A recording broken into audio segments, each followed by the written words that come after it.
हाँ भैया, आवाज आ रही है क्या मेरी?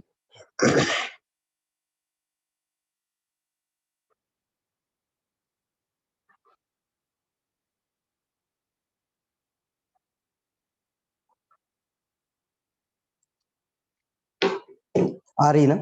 सुनो, कैसे हो आप लोग? पढ़ाई लिखाई कर रहे हो, घर में नहीं कर रहे हो?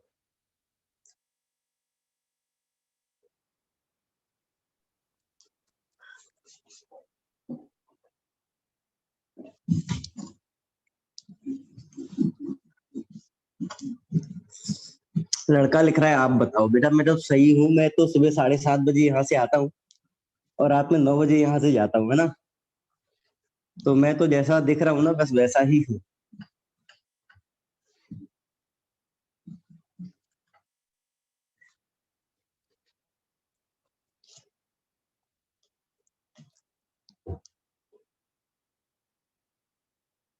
ठीक है।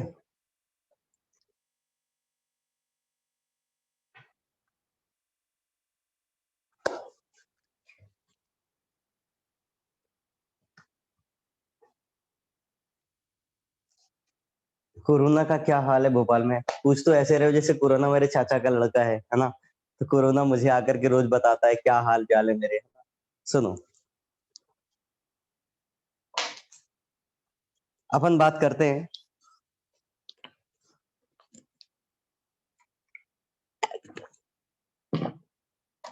कोरोना जो है ना, कोरोना जो है भगवान राम के जैसा हो गया। भगवान राम होते हैं ना, भगवान राम है और जो गाय है, जैसे राम है, राम एक धार्मिक भगवान नहीं रह गए हैं, अब राम एक राजनीतिक भगवान हो गए हैं। ऐसे जो गाय है ना, गाय अब एक धार्मिक पशु नहीं रह गई है, गाय एक राजनीतिक पशु हो गई। ऐसे कोरोना जो है ना, अब एक बीमारी नहीं रह गई, वो एक राजनीतिक बीमारी हो गई।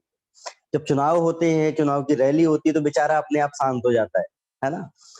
है ना? और जब ये अपनी जरूरत पड़ने पे ज्यादा होता है, जरूरत पड़ने पे कम होता है ना। ठीक है। आप देखो, जन पूरे पूरे विश्व में, पूरे वर्ल्ड में, पूरे विश्व में आप फिर जो अपने जो इस देश के जो भक्त लोग हैं ना, वो इस चीज को मानते नहीं है, लेकिन सच यही है कि पूरे विश्व में जो कोरोना फैला था ना, ऐसे ही बता रहा हूँ आपको, 2 मिनट में आप पूछ रहे हो तो। पूरे विश्व में कोरोना फैला था नवंबर 2019 में। भारत में कोरोना का पहला केस आया था 24 जनवरी 2020 में। पहला केस आया था। भारत में कुछ भी एक्शन नहीं लिया गया, लॉकडाउन नहीं लगाया गया। क्यों नहीं लगाया गया? क्योंकि यहाँ पर ट्रंप का प्रचार करना था, नमस्ते ट्रंप कराना था। क्यों कराना था? क्योंकि उसने हाउडी मोदी कराया था, है ना? तो एक्सचेंज ऑफर चल रहा था। उसने भारत का न जाने कितना रुपया बर्बाद कर दिया, इतना बर्बाद कर दिया कि गुजरात में जो गरीबी चल रही है, उसको छुपाने के लिए एक दीवार भी बनानी पड़ी थी। आपको शायद पता होगा कि जहां से ट्रंप का रोड शो था, वहां से झुग्गी झोपड़ी ना दिखे, इसलिए एक दीवार बनाई गई थी, है ना? लेकिन क्या है कि देश में इतनी एक होता ना, ईश निंदा ना करने वाली जो आदत पनप गई है ना आजकल युवाओं में, तो लोगों को दिखना बंद हो गया है ना। फिर नमस्ते ट्रंप के चक्कर में सब कुछ बर्बाद कर दिया। जनवरी में कुछ नहीं किया, फरवरी निकल गया, फरवरी में भी नहीं किया, फिर मार्च में नहीं किया। मार्च में क्यों नहीं किया? क्योंकि मार्च में उनको मध्य प्रदेश की सरकार गिरानी थी। 22 मार्च को मध्य प्रदेश की सरकार गिरती है और 23 मार्च को लॉकडाउन लगता है। लॉकडाउन इसलिए लेट कर दिया गया क्योंकि मध्य प्रदेश की सरकार गिरानी, एक सरकार गिराने के लिए, एक प्रदेश की सरकार गिराने के लिए पूरा देश बर्बाद कर दिया गया। फिर आपको शायद नहीं पता होगा, एक एक्ट होता है NDMA, national disaster management act. एक और होता है, एक और होता है, ये होता है एनडीएमए 2004। इसके 2 आर्टिकल होते हैं, एक इसके 12 आर्टिकल है टोटल, है ना? आप लोग कुछ लिख रहे हो क्या?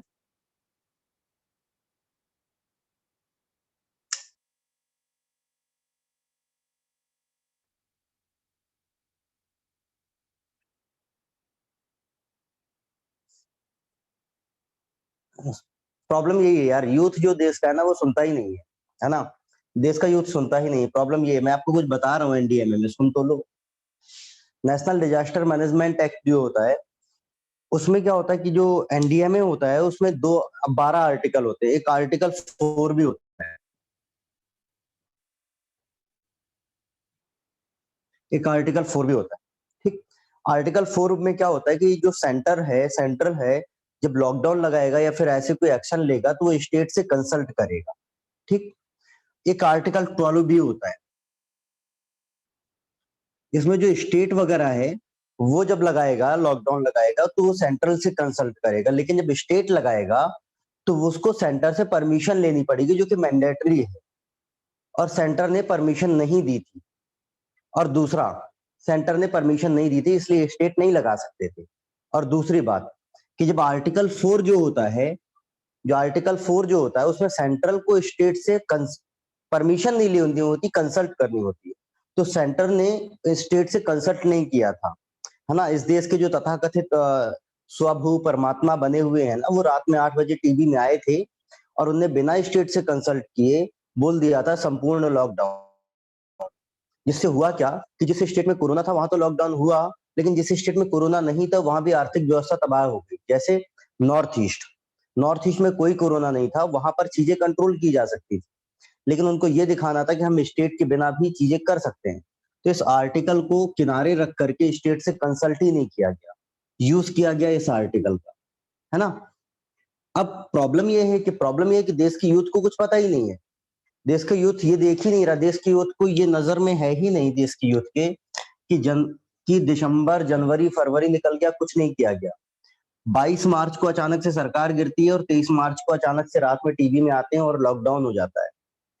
फिर लॉकडाउन में ऐसी नौटंकी चलती है, कहीं थाली बजाओ, कहीं ये बजाओ, और पूरा देश थाली बजाने लग जाता है। पूरे देश का जो बौद्धिक स्तर है वो पता नहीं क्या हो जाता है ना? देश को बताया जाता है कि इकोनॉमिक स्थिति ऐसी है कि हम लोग बेड तैयार नहीं कर सकते हैं, दवाएं, हाँ, हम लोग दवाएं तैयार नहीं कर सकते हैं। फिर क्या होता है, जिस दिन इकोनॉमिक की स्थिति बताई जाती है उसके दूसरे दिन कई सारे अस्पतालों में हवाई जहाज से फूल बरसाए जाते हैं। भाई, जब इकोनॉमिक की स्थिति खराब चल रही देश की तो क्यों खर्चा कर रहे हो? और उसमें हजारों करोड़ खर्च कर दिए जाते हैं, है ना? उसके बाद क्या होता है, उसके बाद कोरोना चलता रहता है, चलता रहता है, चलता रहता है।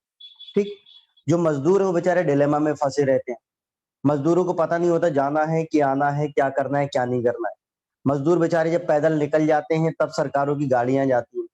गाड़ियां भी ऐसी जाती हैं कि रेलवे जो होता है, जो रेल गोरखपुर जा रही थी वो कलकत्ता चली जाती है, और जो कलकत्ता जा रही थी वो मुंबई चली जाती है, जिससे हजारों लोग मर जाते हैं। ठीक, उसके बाद सिचुएशन ये आती है कि अचानक से आ जाता है चुनाव, अचानक से आ जाता है इलेक्शन, और जैसे ही इलेक्शन आता है कोरोना शांत हो जाता है, कोरोना खत्म, कोरोना की कोई न्यूज नहीं, कोई डिबेट नहीं, कुछ भी नहीं। अचानक से इलेक्शन के 1 महीना पहले न्यूज क्या चलने लग जाती है, कंगना रनावत, सुशांत सिंह राजपूत वगैरह वगैरह, कोरोना खत्म, इलेक्शन हो जाते हैं, है ना? और जैसा कि आपको पता है कि कोरोना वैक्सीन हम बिहार में बांट देंगे और ये कर देंगे, 300 आतंकी घुसने वाले हैं अगर हम नहीं जीते तो, है ना? इस तरह के वादे फिर से होते हैं और चुनाव जीत लिया जाता है। जैसे ही चुनाव जीत लिया जाता है कोरोना की एंट्री फिर से हो जाती है। अब कोरोना फिर से आ गया है। ठीक, अब जितने भी फेलियर्स हैं, जितने भी इकोनॉमिक फेलियर्स हैं, उनका कारण कोरोना दिखा दिया जाएगा। अब फिर कुछ दिन बाद क्या होगा, फिर कुछ दिन बाद होगा बंगाल चुनाव, और जैसे ही बंगाल चुनाव होगा तो कोरोना फिर शांत हो जाएगा, फिर बंगाल चुनाव अगर जीत गए तो कोरोना फिर आ जाएगा। ये कहानी है। और एक्चुअल में प्रॉब्लम क्या है ना, यूथ भारत का, मुझे नहीं पता यूथ को क्या हो गया है। यूथ को ये चीज दिखाई नहीं दे रही है कि नवंबर, दिसंबर, जनवरी, फरवरी इन्होंने कुछ नहीं किया। 22 मार्च को अचानक से, 23 मार्च को अचानक से आए, लॉकडाउन लगा दिया। यूथ को ये चीज दिखाई नहीं दे रही है ना। यूथ को ये चीज दिखाई नहीं देती कि भैया बैंक जो है ना, बैंक पहले बर्बाद हो चुके थे, कोरोना की वजह से बर्बाद नहीं हुए। आपने देश की इकोनॉमिक की स्थिति पहले ही खराब कर दी थी, है ना? तो आप देखो क्या है। ठीक है,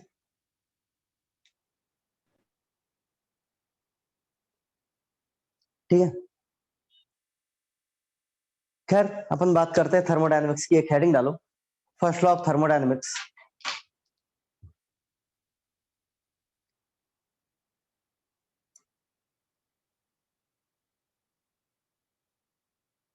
बेटा देखो, ये जो चल रहा है ना देश में, देखो ऐसे ही बता रहा हूँ, 2 मिनट, आपको चीजें अगर समझ में आए तो समझना चीजों को, है ना, और अपने दिमाग को थोड़ा सा क्लीन करना। ये जो एक दास प्रथा लोगों ने बना दी है ना, जो आप किसी के भी भक्त बने रहो, कांग्रेस के या भाजपा के, अगर किसी के भी हो ना, तो आपका बौद्धिक स्तर निम्नतम स्तर में जा रहा है। आप, मैं कह रहा हूँ आप किसी के मत बनो, ना भाजपा, ना कांग्रेस, ना सपा, ना बसपा, ना आम आदमी पार्टी, किसी के मत बनो। आपका अपना एक बौद्धिक स्तर है यार, अपने मन से सोचो, है ना।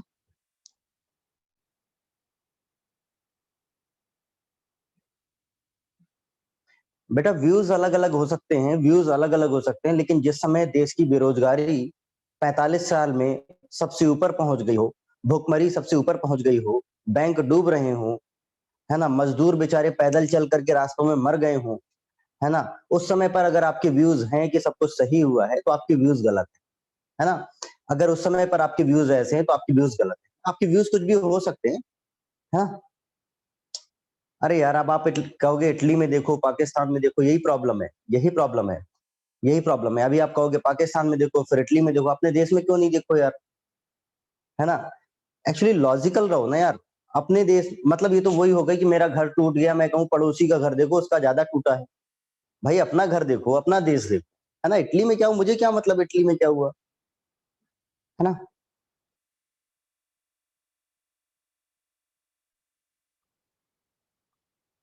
अरे भाई, एक्चुअली तुम्हारे और मेरे तर्क में जो इस देश के जो पॉलिटिकल पार्टीज के जो भक्त हैं, कांग्रेस और भाजपा के और बाकी लोगों के, उनके तर्क में और मेरे तर्क में यही अंतर है।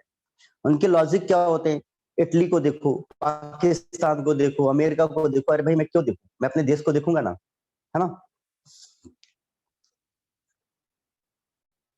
अरे हम क्यों देखें भाई, हम क्यों देखें, हम क्यों देखें, हमारा प्रधानमंत्री, है ना, कुछ भी गलत निर्णय ले लेता है, कभी भी डिमोनेटाइजेशन कर देता है, कभी भी कुछ भी कर देता है, हम उसको देखेंगे ना यार, हम इटली को क्यों देखेंगे, है ना।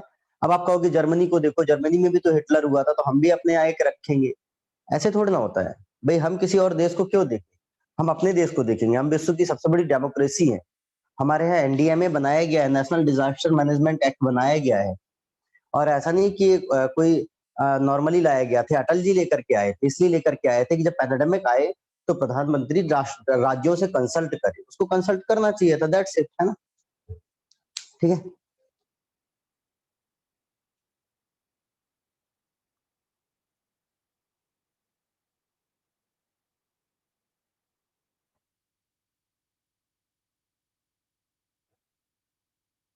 अरे मेरे भाई आशीष, एक्चुअली आपके कॉन्सेप्ट बिल्कुल भी क्लियर नहीं है। आप एडिटोरियल पढ़ा करो द हिंदू के, है ना, उनसे आप सीखा करो कि चीजों को तर्क कैसे करना है। ठीक है, जीडीपी बाकी देशों से कंपेयर नहीं कर रहा हूं मैं जीडीपी भारत की, भारत से ही कंपेयर कर रहा हूँ। जिस समय 2004 से 2008 का समय था ना, विश्व भारत की जो ग्रोथ रेट थी वो 8.10 पॉइंट थी, उससे कंपेयर करता हूँ, इटली और अमेरिका से कंपेयर नहीं करता हूँ। समझ पाए, मैं इटली अमेरिका से कंपेयर नहीं करता हूँ, भारत की ही, भारत से कंपेयर करता हूँ। भारत की ही बेरोजगारी पिछले 45 सालों से शीर्ष पे है, भारत के ही बैंक डूब रहे हैं, भारत की ही ग्रोथ रेट कम हो गई है। बाकी कंट्रीज से कंपेयर मत करो। मैं ये नहीं कह रहा हूँ कि आप क्या कर रहे हो कि भारत में, भारत की जो गवर्नमेंट है उसने कुछ गलती कर दी, आप कह रहे हो कि इटली की गवर्नमेंट ने भी तो गलती की है तो हमारी वाली भी कर सकती है, ये क्या तर्क होता है। भाई उनने गलती कर दी तो हमारे वाले भी कर सकते हैं, ये क्या लॉजिक होता है, हमारे वालों ने गलती की, दैट्स इट, सिंपल, है ना, समझे।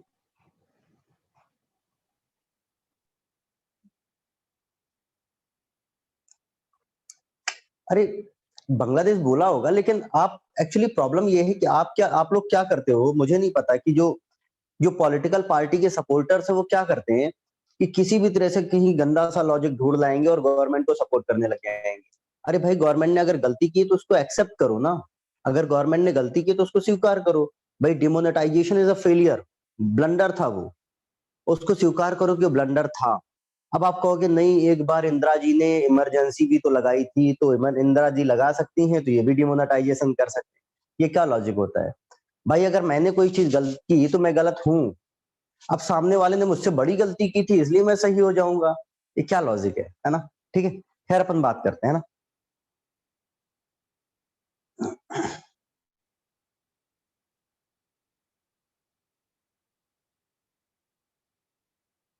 ठीक है, खैर अपन बात करते हैं, first law of the thermodynamics for open system. एक हेडिंग डालो, first law of the thermodynamics. Actually Bharat की प्रॉब्लम है, भारत की प्रॉब्लम क्या है, भारत का पिछले आप 1200 सालों का इतिहास देखोगे ना, 2 मिनट समझ लो, आपको समझ में आ जाएगा भारत में ऐसा क्यों हो रहा है। भारत की एक प्रॉब्लम है, भारत की हिस्ट्री पिछले 1200 सालों में देखोगे ना, भारत में एक दास प्रथा रही है। दास प्रथा मतलब जो सत्ता है, जो राजाशाही है, जो तानाशाही है ना, उसका गुलाम हो जाना। और भारत में आज भी लोग बौद्धिक रूप से गुलाम। हम लोगों को आजादी मिल गई है, लोग बौद्धिक रूप से आज भी गुलाम है। उसको आप चाटुकार कह सकते हो, उसको आप भक्त कह सकते हो, उसको कांग्रेस का चाटुकार कह सकते हो, उसको भाजपा का भी चाटुकार कह सकते हो, उसको आप अंग्रेजों का चाटुकार भी कह सकते हो, उसको आप मुगलों का चाटुकार भी कह सकते हो, हर तरह से कह सकते हो।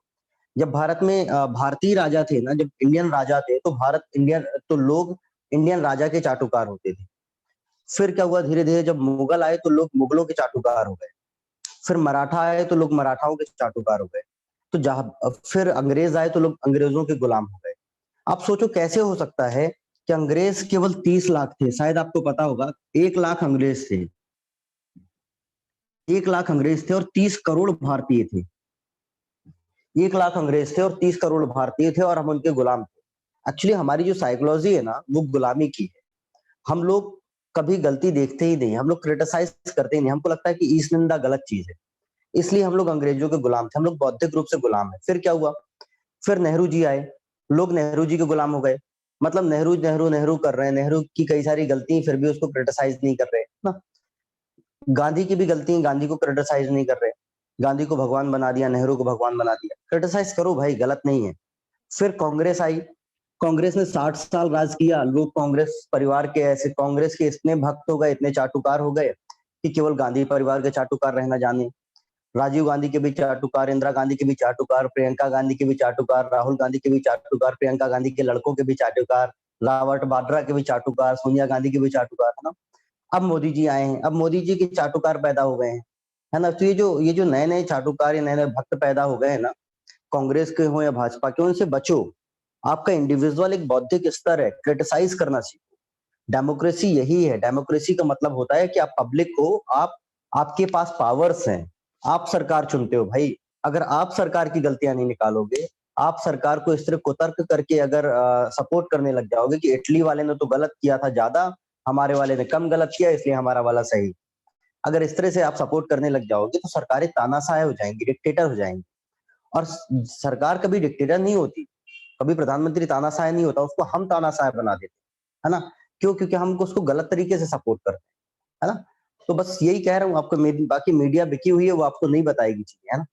खैर, अपन बात करते हैं।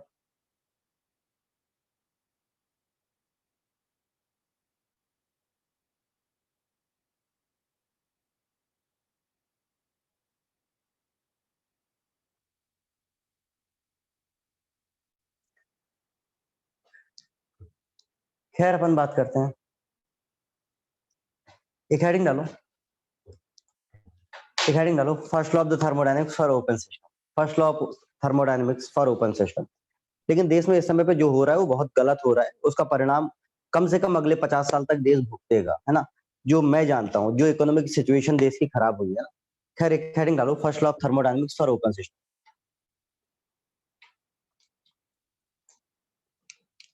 First law of thermodynamics for open system. सुनना 2 मिनट।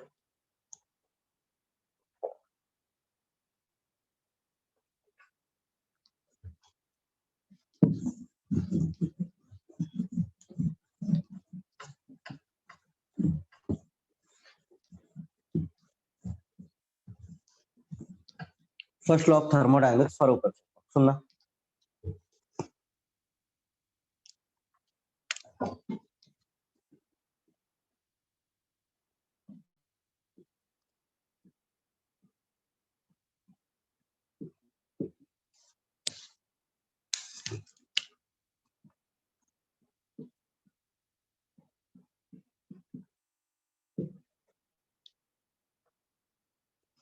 देखो, मामला कुछ ऐसा है। मान लो कि यहाँ पर कोई एक ओपन सिस्टम है। ध्यान से सुनना, छोटा सा टॉपिक है ना। एक दिन में खत्म हो जाएगा, उसके बाद हम लोग आएंगे किसमें, सेकंड लॉ।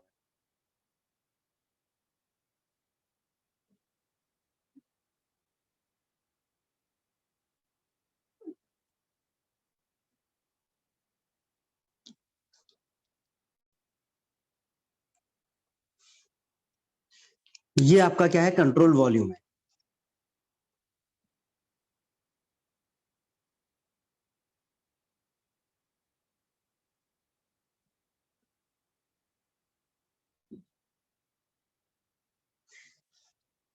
यहां पर क्या हो रहा है, कुछ इन हो रहा है और यहां पर कुछ आउट हो रहा है। ठीक, मान लो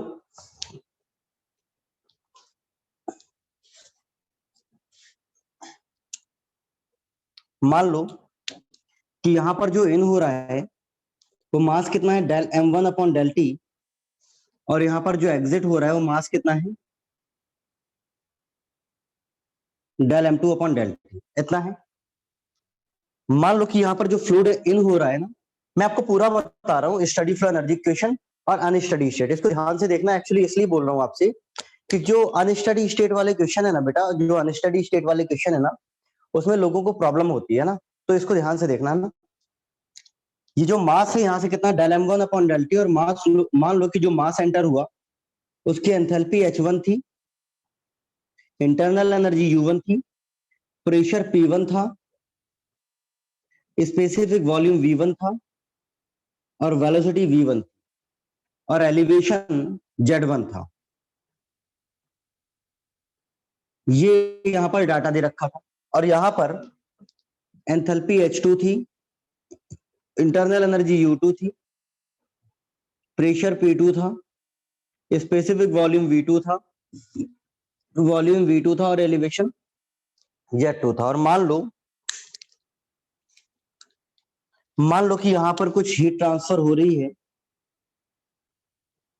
ये कुछ हीट ट्रांसफर हो रही है यहां पर del Q by del T, और मान लो कि यहां से कुछ वर्क ट्रांसफर हो रहा है, वर्क आउट हो रहा है del W by del T. ठीक, तो मुझे करना क्या है, देखियो यार, सिंपल सा बनियों वाला हिसाब है। कुछ एनर्जी आएगी, कुछ एनर्जी जाएगी, और जो दोनों का डिफरेंस होगा वो होगा rate of energy storage. In minus out is equal to storage, simple है ना। तो देखो क्या हो जाएगा,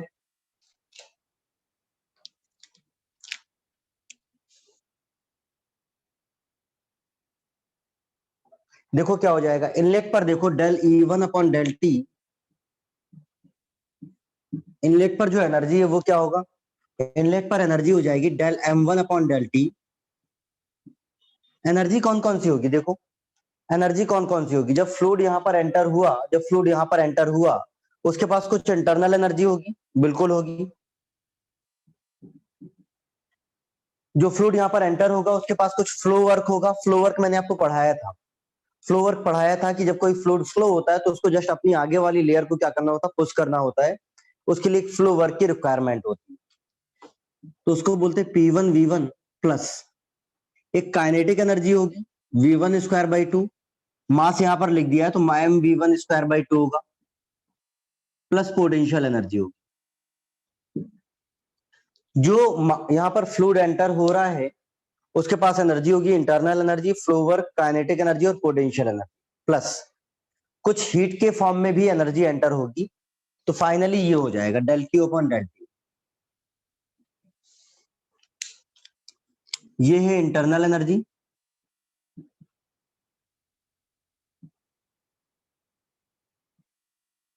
ये है फ्लो वर्क, ये है काइनेटिक एनर्जी, और ये है पोटेंशियल एनर्जी। ये है इनलेट पर। आप एग्जिट पे देखोगे तो क्या हो जाएगा, एग्जिट पे देखोगे del E upon del T out, same energy हो जाएगी del m2 upon del T, internal energy, flow work,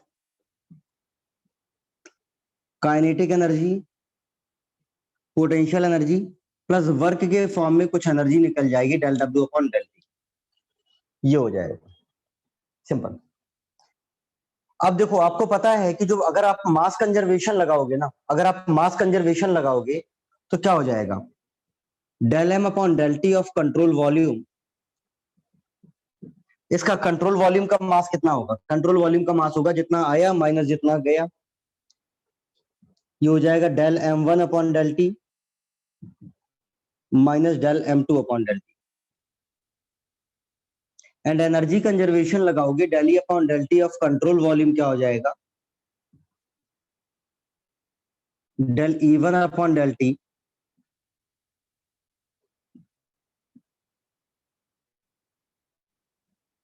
minus del E two upon del T, ये हो जाएगा। आप वैल्यू पुट करो यहाँ पर एनर्जी कंजर्वेशन में, तो del E upon del T of control volume, जो इक्वेशन हो जाएगी ये इक्वेशन है, तो del M one upon del T, अंदर बचेगा कितना, U one plus P one V one, U plus PV हम लोग क्या पढ़ चुके हैं, enthalpy, internal energy plus flow work, तो U one plus P one V one क्या हो जाएगा, H one plus V one square by two plus G Z one plus del Q upon del T minus exit पे ये है del two del M two upon del T H two plus V two square by two G Z two minus del W upon del T, ये हो जाएगा। ये वो general equation है energy conservation की, जिससे हम लोग सारे इक्वेशन कर सकते हैं। रेट क्यों ले रहे हैं बेटा, रेट इसलिए ले रहे हैं क्योंकि मास फ्लो हो रहा है। जब भी चीजें फ्लो होती हैं, जब भी चीजें फ्लो होती है ना, मतलब इन होगा या आउट होगा, तो हम लोग रेट की बात करेंगे ना, क्योंकि समय के साथ चेंज हो रहा है ना अभी, इसलिए रेट ले रहे हैं ना। ठीक है, सुनो, हम लोगों ने क्या किया, ये कंट्रोल वॉल्यूम था, इनलेट पर ये एनर्जी है और एग्जिट पे ये एनर्जी कौन कौन सी होगी, internal energy, flow work, kinetic energy, potential energy और हीट के फॉर्म में आएगी। एग्जिट पे क्या होगा, internal energy, flow work, kinetic energy, potential energy और वर्क के फॉर्म में निकल जाएगी। पहला मास कंजर्वेशन और दूसरा एनर्जी कंजर्वेशन, और यहाँ पर वैल्यू पुट कर दी del E one upon del T और del E two upon del, ये पूरी एनर्जी कंजर्वेशन की इक्वेशन है, और ये है first law of the thermodynamics for flow process, ये first law of thermodynamics for flow process.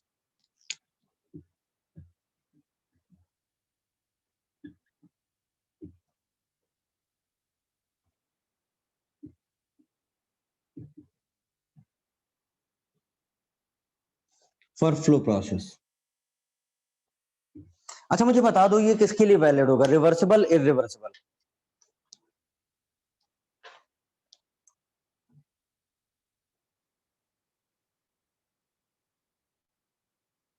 ये सबके लिए वैलिड होगा ना भाई,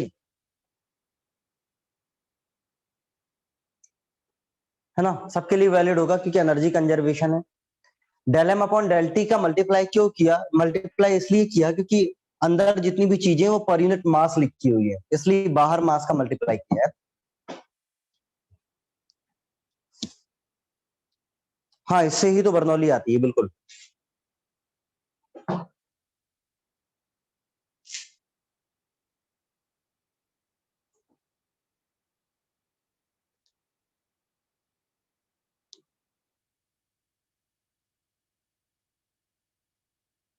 इसको एक बार नोट करो, फिर आगे बात करते हैं।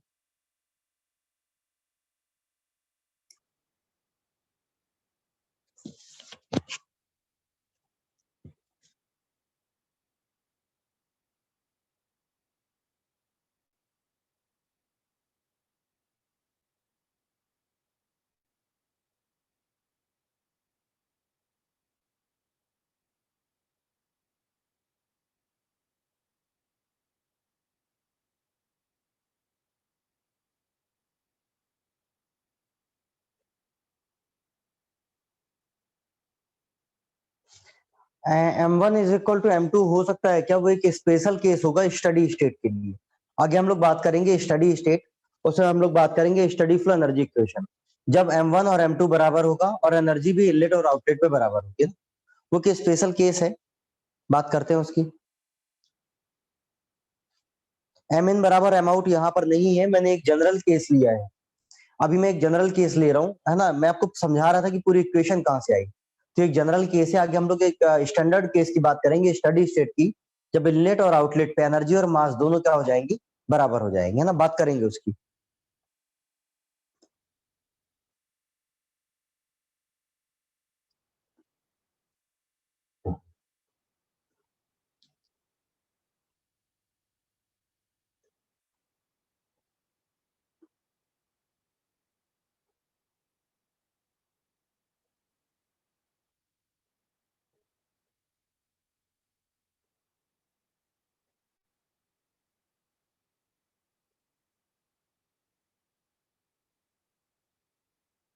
हाँ भाई, इसको नोट करो, नोट कर लेना तो बता देना।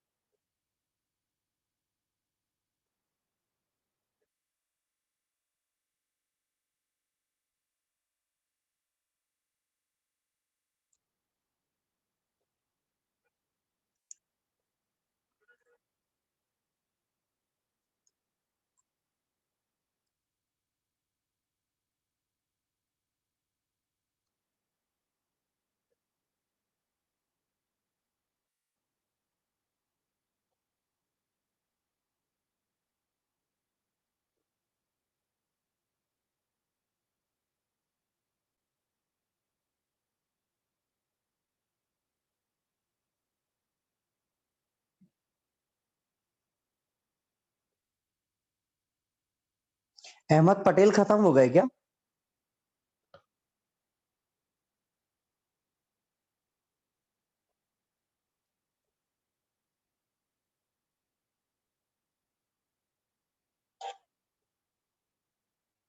अहमद पटेल खत्म हो गए।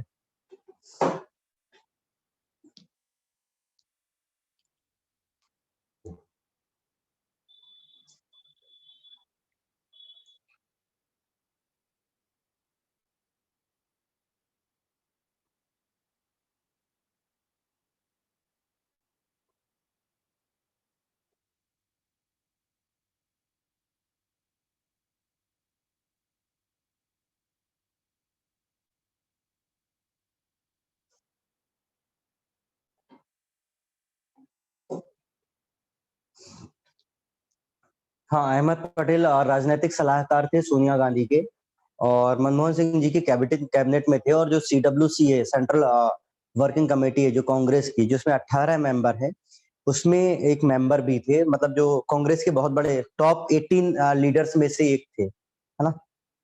पॉलिटिकल एडवाइजर रहे हैं सोनिया गांधी के।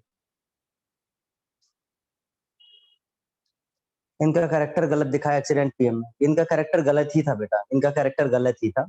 ये कभी अच्छा कैरेक्टर इनका था ही नहीं, है ना। ये सच में ही गलत था इनका कैरेक्टर, है ना। जो मेन विलेन थे ना, ये जो मनमोहन सिंह गवर्नमेंट के, वो यही थे, है ना। बेचारे मनमोहन सिंह तो अच्छे आदमी थे। ठीक है, इसको नोट कर लिया क्या? इसको नोट कर लिया क्या?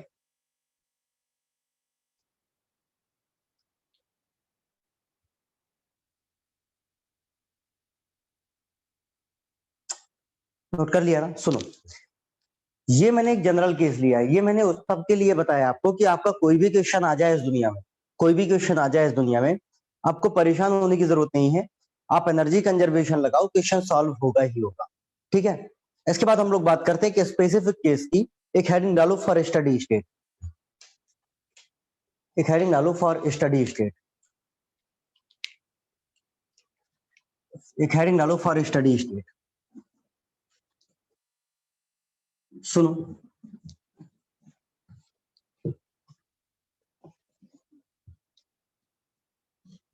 स्टडी स्टेट का मतलब क्या होता है पता है आप सबको? स्टडी स्टेट का मतलब होता है कि टाइम के साथ चीजें चेंज नहीं होंगी। और टाइम के साथ अगर चीजें चेंज नहीं होंगी, तो जो del M upon del T है, मैं बात कर रहा हूं for study state,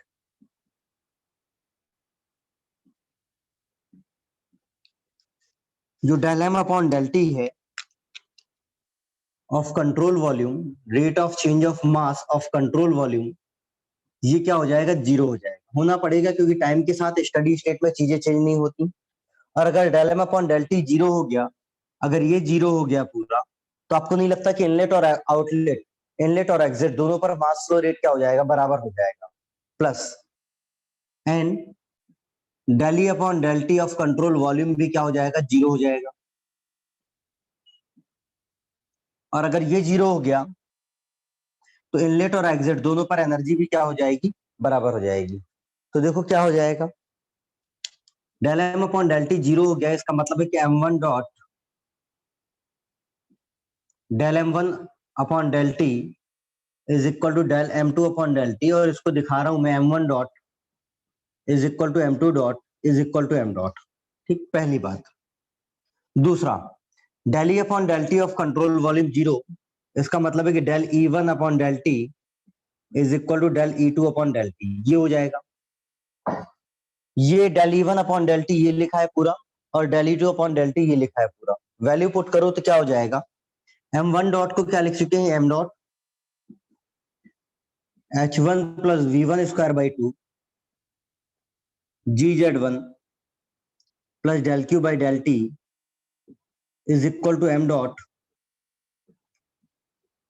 H two plus V two square by two G Z two plus del W upon del T. ये वो इक्वेशन है जो आप लोग पढ़ते रहते हो, स्टडी फ्लो एनर्जी इक्वेशन। ये क्या है, स्टडी फ्लो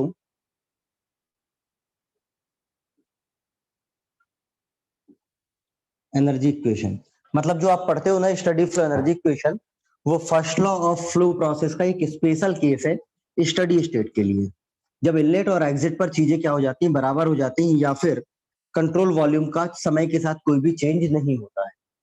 ठीक है, इसके बाद सुनना, मैंने शायद आपको एफएम पढ़ाया होगा और मैंने आपको बताया होगा कि स्टडी फ्लो एनर्जी इक्वेशन भी एनर्जी कंजर्वेशन पे बेस्ड है। भाई ये तो फर्स्ट लॉ से आया ना, और अगर ये फर्स्ट लॉ से आया है इसका मतलब है कि किस पे बेस्ड है, एनर्जी कंजर्वेशन पे बेस्ड है। और बर्नौली इक्वेशन भी किस पे बेस्ड है, एनर्जी कंजर्वेशन पे बेस्ड है। तो बर्नौली कहाँ से डिराइव होकर के आती है, स्टडी फ्लो एनर्जी इक्वेशन से ही डिराइव होकर के आती है। मतलब ये तो फर्स्ट लॉ का स्पेशल केस था ही, और बर्नौली इसका भी स्पेशल केस है ना। तो एक बार इसको नोट करो, फिर आगे अपन बात करें।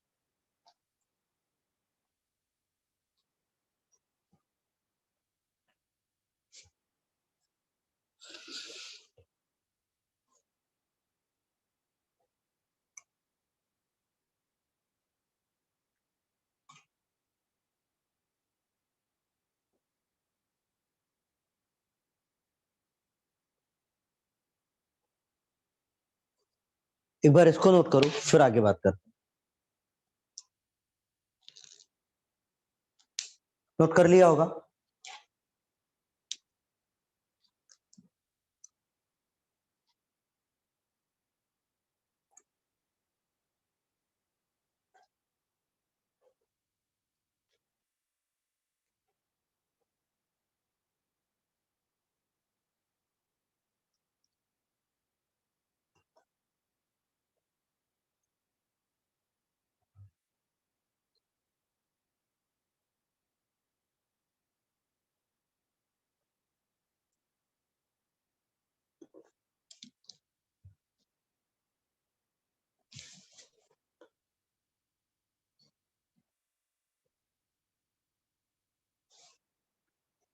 डन ना, सुनना, एक हेडिंग डालो इंपॉर्टेंट पॉइंट, फिर आगे बात करते हैं।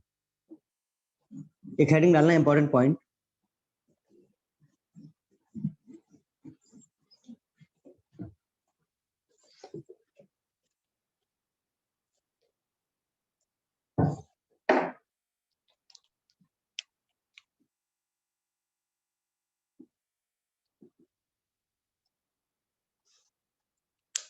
देखो मामला क्या है, आपको दे रखा है M dot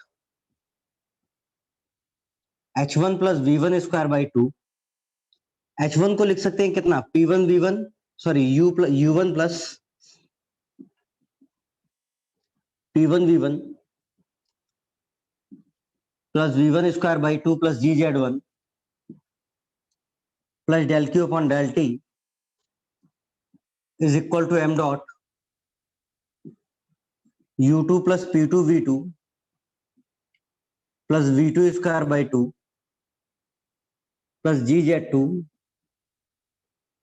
plus del W upon del. ऐसा लिख सकते हैं।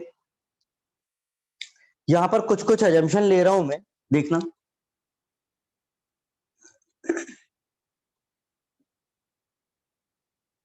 पहला, नो हीट ट्रांसफर। दूसरा,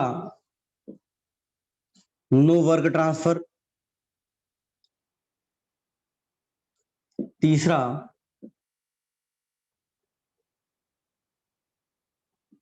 no change in internal energy.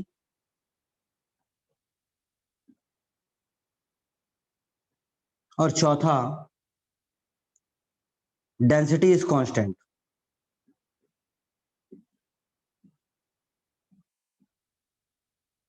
मतलब रो 1 बराबर रो 2 बराबर रो।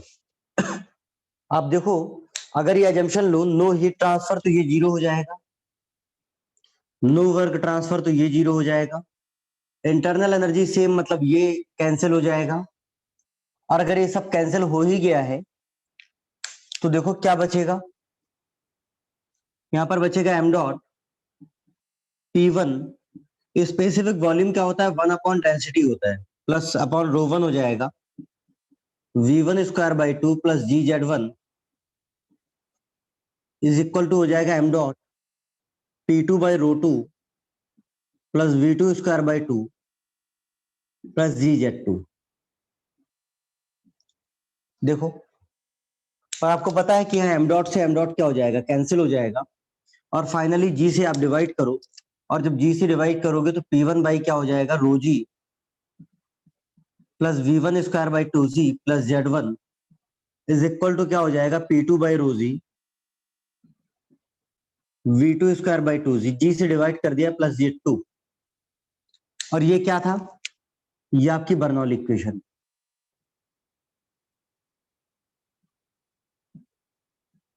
इसका मतलब ये है कि जो स्टडी फ्लो एनर्जी इक्वेशन है, स्टडी फ्लो एनर्जी इक्वेशन है ना, वो फर्स्ट लॉ का स्पेशल केस थी जब स्टडी स्टेट होगा, और बर्नौली उसका भी स्पेशल केस है, और ये सारी किस पे बेस्ड है, एनर्जी कंजर्वेशन पे, है ना। तो इसको एक बार नोट करना, फिर आगे बात कर। ये पूछा हुआ है ईएससी में एक बार कि proof that Bernoulli equation is a special case of steady flow energy equation, है ना, तो प्रूफ कर सकते हैं हम लोग।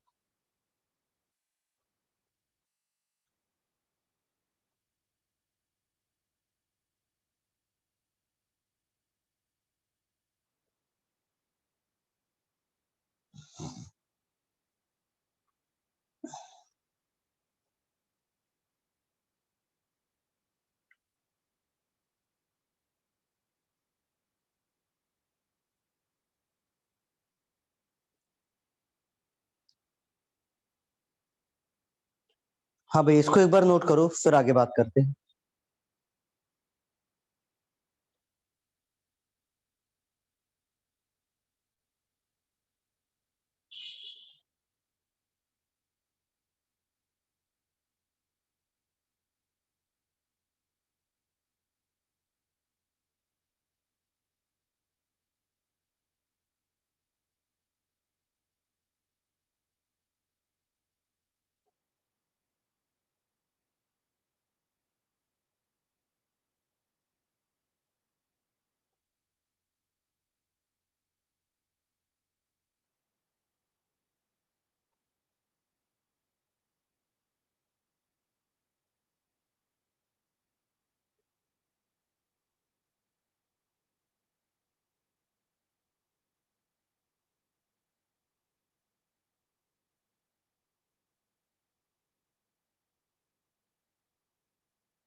हाँ भाई, नोट कर पाए क्या?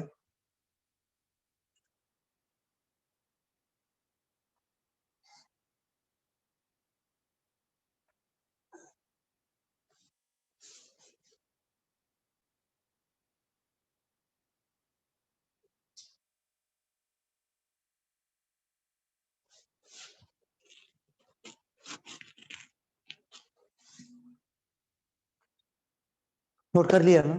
सुनो, हम लोग बात कर रहे थे first law of the thermodynamics, steady flow energy equation और बर्नौली इक्वेशन, ठीक। एक हेडिंग डालो, devices based on first law of thermodynamics, या फिर devices based on steady flow energy equation. एक हेडिंग डालो, devices based on steady flow energy equation.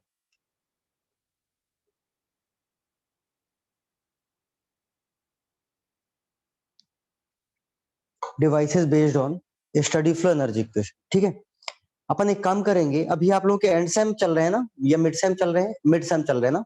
अपन एक काम करेंगे, थर्मोडायनेमिक्स तो खत्म हो जाएगा, जल्दी खत्म हो जाएगा, फर्स्ट लॉ खत्म, इसके बाद बचेगा सेकंड लॉ, एंट्रोपी, है ना। और जो केमिकल वाले लोग हैं उनका केवल एक टॉपिक और बचेगा, प्योर सब्सटेंस। और जो मैकेनिकल है उनका अवेलेबल एनर्जी और थर्मोडायनेमिक रिलेशन भी बचेगा ना। तो इसके बाद अपन RAC power plant IC engine कर लेंगे, वो छोटा सा टॉपिक है ना। तो आपका जो 50% सिलेबस है ना पूरा, FM, HMT, thermo, RAC, power plant, IC engine, ये 50% सिलेबस होता है आपका, है ना। ये आपका खत्म हो जाएगा।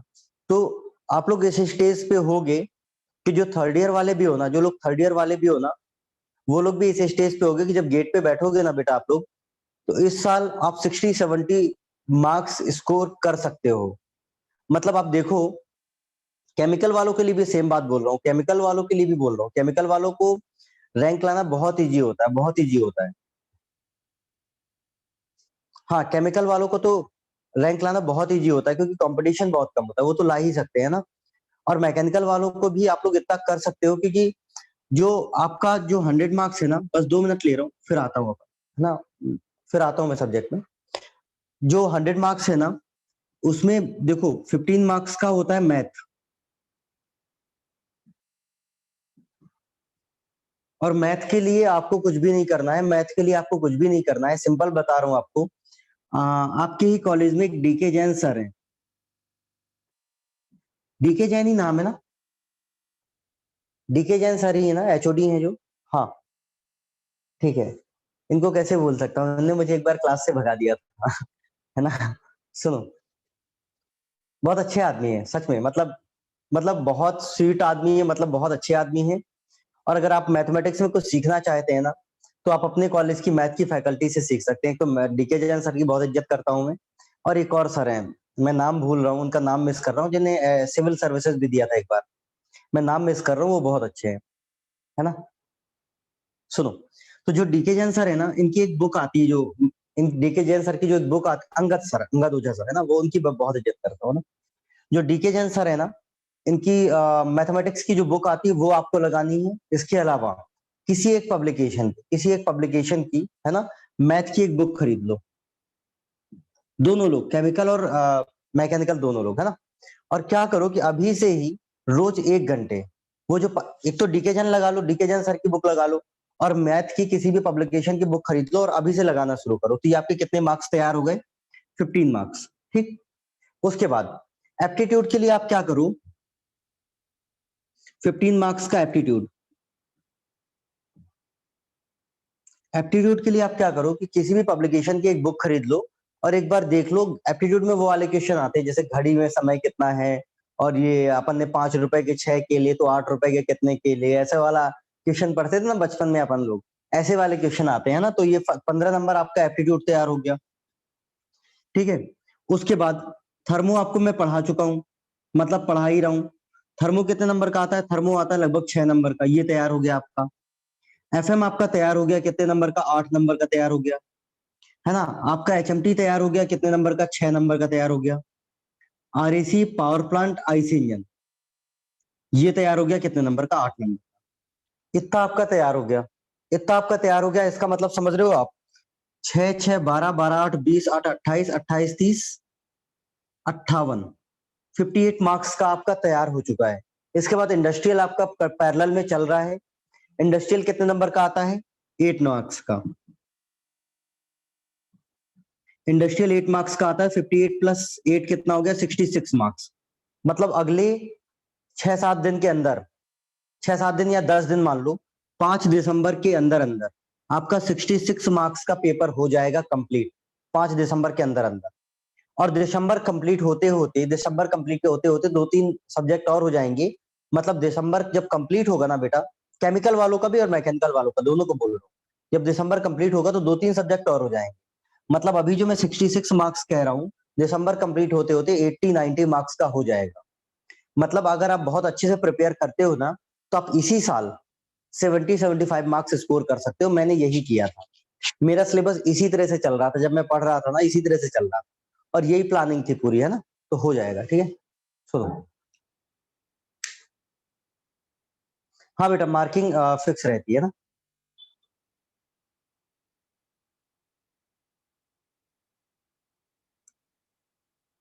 बेटा ये 15 मार्क्स मतलब 15 मार्क्स। मैथमेटिक्स में 15 में 14 आ जाए ना, मैथमेटिक्स में 15 में से 14 आ जाए ना, तो समझ लेना कि आपको मैथ नहीं आती है। मैथ में 15 में 15 मार्क्स आते हैं। मैथ इतनी इजी आती है कि आप मैथ एक बार देख करके भी जाओगे तो 15 में 15 आएगी। आप सोचो यार, मेरे जैसे आदमी के 15 में 15 आ गए थे। समझ पा रहे हो? मतलब मुझे मैथ, मेरी मैथ बहुत कमजोर है, मेरे आ गए थे। आप मैथमेटिक्स एक बार देख करके बस चले जाना, विश्वास मानो मेरा, आप 15 में 15 स्कोर करोगे। समझ पाए? इस सब्जेक्ट पूरे होंगे, सब्जेक्ट पूरे होंगे, आपको मैथ भी पढ़ाया जाएगा, प्रोडक्शन भी पढ़ाया जाएगा। मैं जस्ट आपका कॉन्फिडेंस बूस्ट अप करने के लिए बोल रहा हूँ कि इस बात को लेकर के चिंतित मत होना कि आप लोगों ने लेट तैयारी शुरू की है। कुछ लेट एट नहीं होता।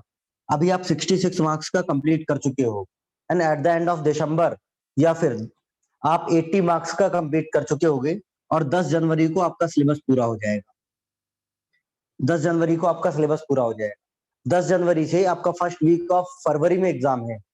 आप गेट का प्रीवियस ईयर 5 बार सॉल्व कर ले जाना, आपको वही एग्जाम में लिखा मिलेगा जो प्रीवियस ईयर में आया है। क्वेश्चन कभी गेट में चेंज नहीं होते, है ना? आसानी से देना। और थर्ड ईयर में अगर आप 70 मार्क्स ले आए हो तो समझ रहे हो आप क्या करोगे। फोर्थ ईयर में आप 80-85 मार्क्स से स्कोर कर दोगे, है ना?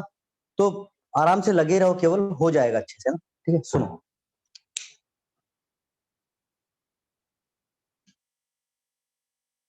डीके जैन सर की वो बुक लगाना जो टॉपिक है, जो टॉपिक गेट में है, केवल वही टॉपिक डीके जैन सर के लगा लेना, पूरे नहीं लगाना है ना? बेटा इतना आसान ही है, कुछ कठिन नहीं है, कुछ कठिन नहीं है। गेट बहुत ही आसान एग्जाम है, लोगों ने हाइप क्रिएट कर दी है ना। ठीक है, प्रोडक्शन और मैकेनिक्स पढ़ाया जाएगा ना। प्रोडक्शन आता है 15 नंबर का, प्रोडक्शन आता है 14-15 नंबर का, और मैकेनिक्स आता है 4 नंबर, है ना? ठीक है, सुनो। आगे अपन बात कर रहे हैं devices based on steady flow energy equation.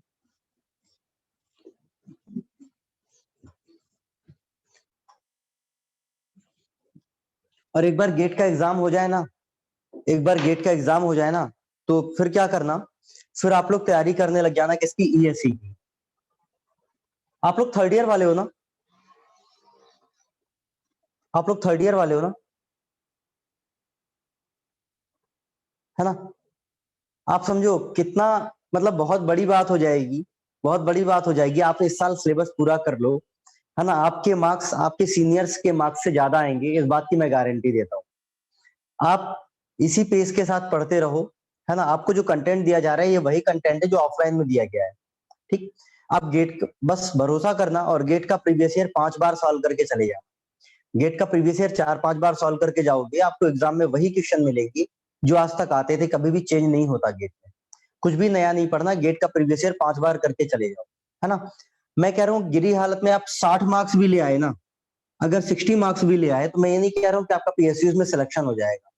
लेकिन अगर आप थर्ड ईयर में 60 मार्क्स ले आए, तो इस बात की श्योरिटी हो जाएगी कि 40 में आप, जब फोर्थ ईयर में आप आओगे, तो आप 80 मार्क्स स्कोर कर रहे हो। ठीक, और जैसे ही गेट हो ना आपका, जैसे गेट का एग्जाम हो जाए ना अभी, तो आप तुरंत तैयारी करने लग जाना कि इसकी ईएससी के ऑब्जेक्टिव की। आप अपने दिमाग में बिल्कुल मत रखना कि हमको ईएससी फोर्थ ईयर में देना है। अपने दिमाग में रखना कि इस बार जो वाला जो ईएससी ना, जून वाला, उसको टारगेट करना। आप एग्जाम नहीं दे पाओगे वो अलग बात है, लेकिन पूरा ईएससी का प्रीवियस ईयर कन्वेंशनल लगा डालना जून तक। छुट्टियां मिलेंगी आपको, है ना? और उसके बाद क्या करना, जब फोर्थ ईयर में आओगे आप, तो टेक्निकल आपका पूरा हो चुका होगा।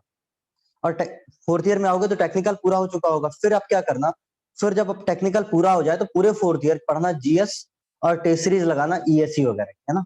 मामला एकदम अच्छा हो जाएगा। सुनो बेटा, ईएससी के लिए न्यूज़पेपर के आर्टिकल नहीं पढ़ने हैं। ईएससी के लिए न्यूज़पेपर के आर्टिकल नहीं पढ़ने हैं। ईएससी के लिए सिंपल सा जीएस आता है, किसी भी पब्लिकेशन की बुकलेट परचेज कर लेना टेक्निकल खत्म होने के बाद, है ना? ठीक है, सुनो, एक हेडिंग डालो, devices based on steady flow energy equation.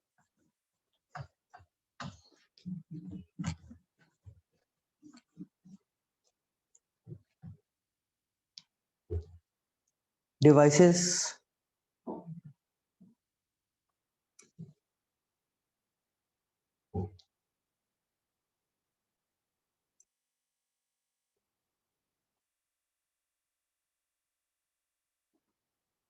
Based on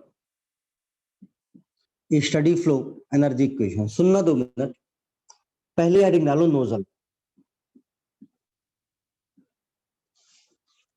पहली हेडिंग डालो नोजल। हाँ, जीएस में मटेरियल साइंस की है ना। नोजल सुनना।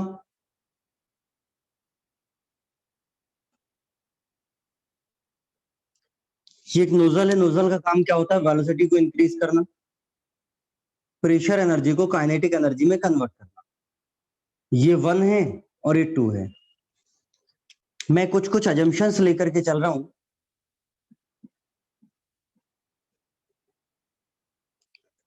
पहला अजम्पशन है nozzle is insulated.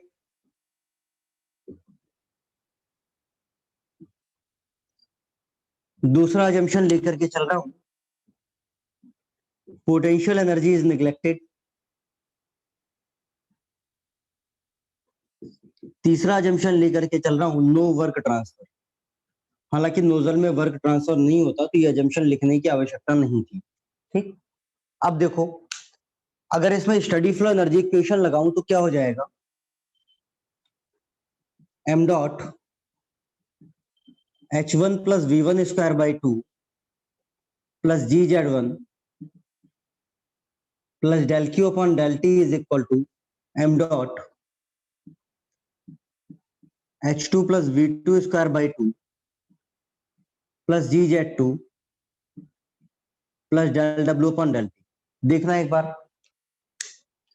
Potential energy is neglected, ये 0, ये 0, no heat transfer, no work transfer, m dot से एम डॉट कैंसिल और ये हो जाएगा H1 plus V1 square by 2 is equal to H2 plus V2 square by 2। अब nozzle का काम क्या होता है? नोजल का काम होता है वेलोसिटी को बढ़ाना, प्रेशर एनर्जी को काइनेटिक एनर्जी में कन्वर्ट करना। तो देखो, मैं मान करके चल रहा हूं इफ V1 क्या है? V2 से बहुत कम है। V1 V2 से बहुत कम है, कैसे पता? ये मुझे इसलिए पता क्योंकि नोजल का काम ही होता है वेलोसिटी को बढ़ाना। तो जो फाइनल वेलोसिटी है वो इनिशियल वेलोसिटी के कंपैरिजन में हमेशा बहुत ज्यादा होती है। तो इसको मैं क्या कर रहा हूं? V1 को निग्लेक्ट कर रहा हूं। तो ये क्या हो जाएगा? V2 is equal to 2 under root H1 minus H। Simple. अब नोजल के जितने भी क्वेश्चन आएंगे, नोजल के जितने भी क्वेश्चन आएंगे, सब में हीट ट्रांसफर 0 होगा क्या? बिल्कुल नहीं होगा, सब इंसुलेटेड नहीं होंगे। सब में V1 0 होगा क्या? बिल्कुल नहीं होगा। तो फिर मैं आपको क्यों बता रहा हूं? मैं आपको इसलिए बता रहा हूं बेटा, क्योंकि जब हम लोग आगे क्या पढ़ेंगे, RAC पावर प्लांट और आईसी इंजन पढ़ेंगे। वीडियो कुछ पॉज हो गई क्या? नहीं, सही है, सही है।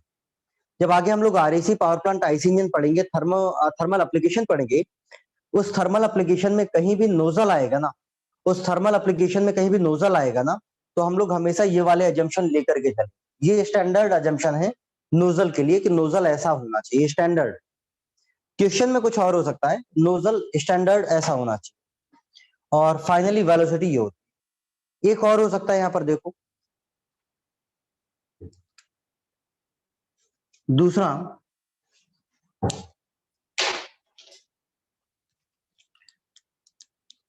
कंप्रेशर। कंप्रेशर है तो देखो ऐसा होगा,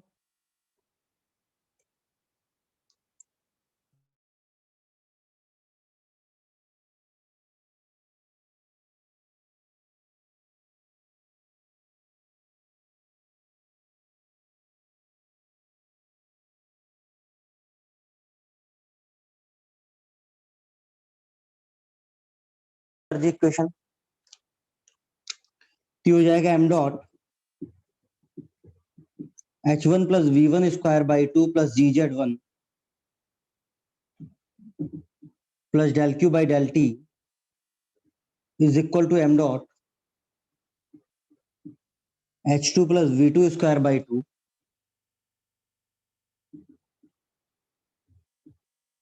plus del W upon del T, ये हो जाएगा। आप देखो, हाँ 1 सेकंड के लिए पॉज हुआ था, लेकिन अब सही चल रहा है। सुनो, मैं यहां पर भी कुछ कुछ अजम्पशन ले रहा हूं, किसमें कंप्रेशर में भी। ये स्टैंडर्ड अजम्पशन है, क्वेश्चन में कुछ और हो सकता है ना। पहला, कंप्रेशर इज इंसुलेटेड।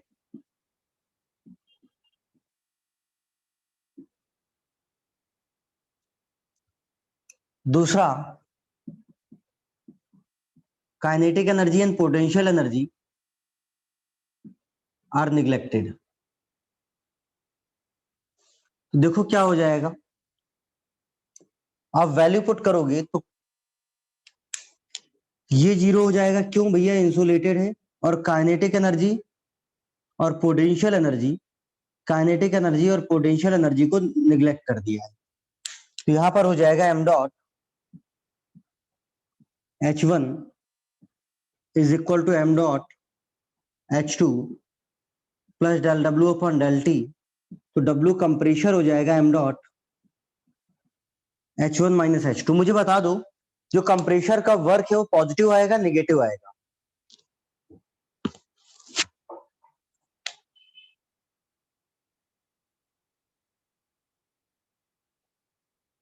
कंप्रेशर का वर्क क्या आएगा, निगेटिव आएगा। निगेटिव का क्यों आएगा, निगेटिव इसलिए आएगा क्योंकि ये क्या है, वर्क कंज्यूमिंग डिवाइस है, वर्क कंज्यूमिंग डिवाइस है ना। तो वर्क क्या आएगा, निगेटिव आएगा।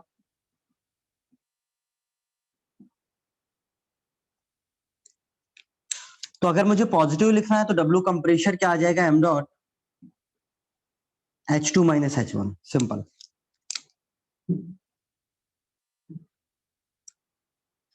ये वैल्यू पॉजिटिव आएगी, ठीक। अगर मुझे डब्ल्यू टरबाइन लिखना होता तो देखो,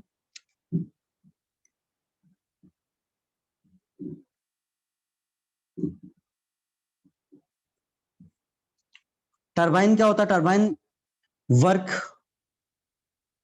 प्रोड्यूसिंग डिवाइस होता है। कुछ ऐसा होगा, यहां पर इन हो रहा होगा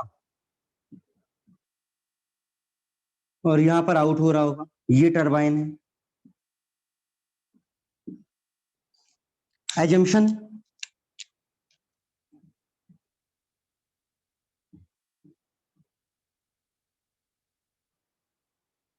सेम एज फॉर कंप्रेशर।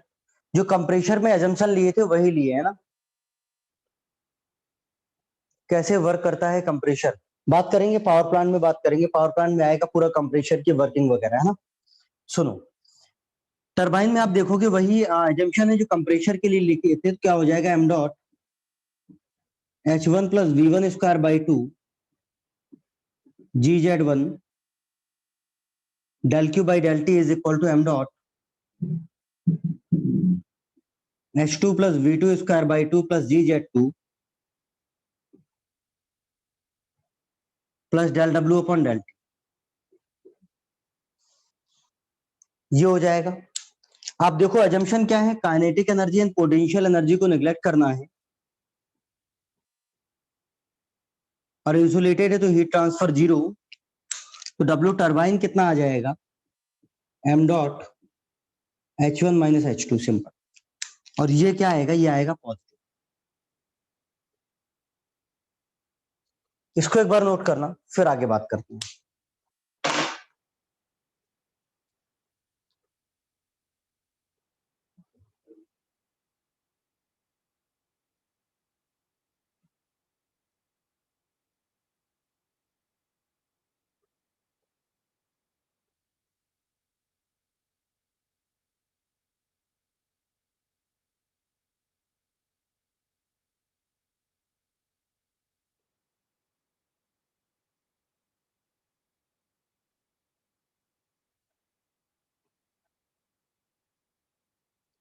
इसको एक बार नोट करो, फिर आगे बात करते हैं।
हाँ भाई, इसको नोट करो, फिर आगे बात करते हैं।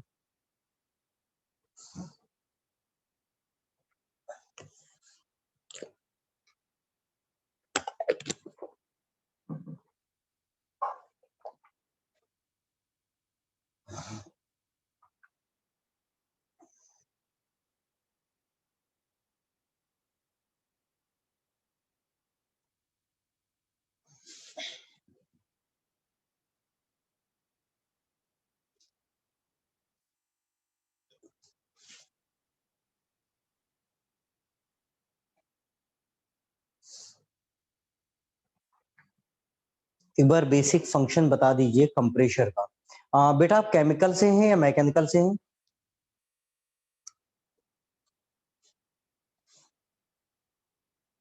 हाँ श्रेय, आप केमिकल से हैं, मैकेनिकल से हैं, केमिकल से? सुनो, मैकेनिकल से होते तो नहीं बताता। क्यों नहीं बताता? क्योंकि मैकेनिकल वालों को ऑलरेडी पढ़ाऊंगा मैं पावर प्लांट में, है ना। सुनो, कंप्रेशर का कुछ भी काम नहीं होता। कंप्रेशर का काम होता है, कंप्रेशर देखो दो तरह के होते हैं। इसको नोट कर लिया है क्या? इसको नोट कर लिया है क्या?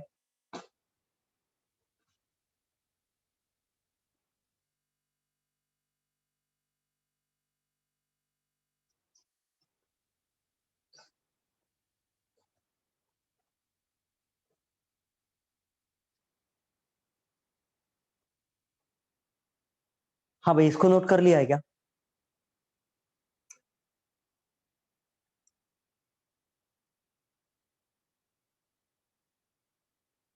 बचा है, इसको नोट कर लो, फिर बताना मुझे, है ना। कल अपना फर्स्ट लॉ खत्म हो जाएगा ना, तो अपन क्या करेंगे, फर्स्ट लॉ की जो स्टडी फ्लो एनर्जी इक्वेशन के क्वेश्चन है ना, वो मैं आपको बता दूंगा पीके नाग में, तो आप एक बार देख लेना ना। तो पीके नाग आपकी कंप्लीट हो जाएगी। वर्क एंड हीट ट्रांसफर अपन लगा चुके, फर्स्ट लॉ लगा चुके, पीके नाग का first law for open system कल लगा लेंगे, है ना। साथ में गेट का प्रीवियस ईयर वगैरह भी लगाते चलिए, ठीक है। फिर अपन शुरू करेंगे सेकंड लॉ, ठीक है। और सेकंड लॉ वाली जो क्लासेस हैं वो मिस मत करना, क्योंकि सेकंड लॉ और एंट्रोपी बहुत इंपॉर्टेंट है। वो इंपॉर्टेंट इसलिए नहीं है क्योंकि टॉपिक अच्छा है, वो इंपॉर्टेंट इसलिए है क्योंकि उससे रिलेटेड मिसकंसेप्शन बहुत सारे दिमाग में अपने, है ना। एंट्रोपी से रिलेटेड अलग ही चीजें हम लोगों ने दिमाग में अज्यूम कर रखी हैं, इसलिए इंपॉर्टेंट है वो ना। तो सेकंड लॉ और एंट्रोपी वाली क्लासेस मिस मत करना, है ना?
हाँ भाई, नोट कर लिया क्या?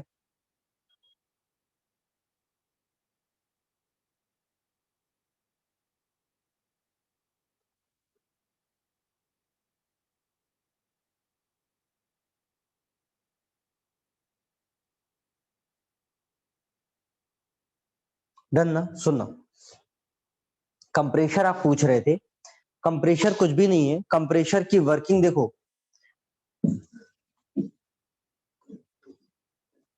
मैं आपको प्रैक्टिकली बता देता हूँ क्या होता है।